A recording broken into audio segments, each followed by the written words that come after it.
Continuing their calls for overdose prevention sites at hospitals, doctors and volunteers set up this unsanctioned site blocks away from Royal Jubilee. It's the second time Dr. Ryan Harriet has been here.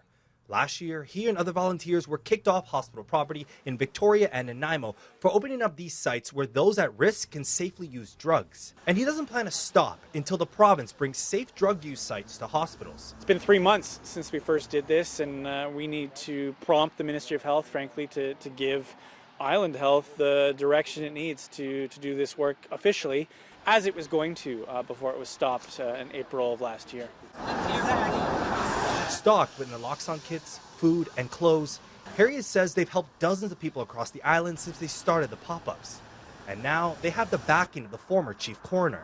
So if the doctors on their own time are coming out, setting up a pop-up clinic in the rain, in the cold, it's a demonstration to the public and hopefully to the health authority and to the government. This needs to happen. We need more of these.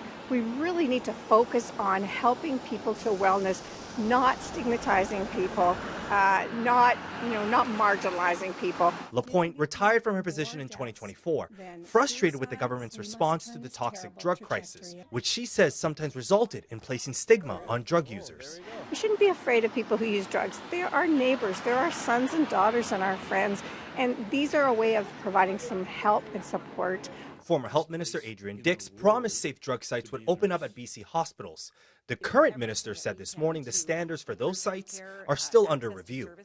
We are developing minimum service standards for overdose prevention sites, and when those are finished, we want to make sure that they are thorough, that they are done well, and that they serve everybody. Overdose deaths in the province dropped 13% in 2024, the first time a decrease has been recorded in years. We just keep fighting. It's like if something isn't working, you don't just stop and say, it's not working. You just fight harder. The pop-up will also operate tomorrow at the same spot, just 2 blocks away from the hospital.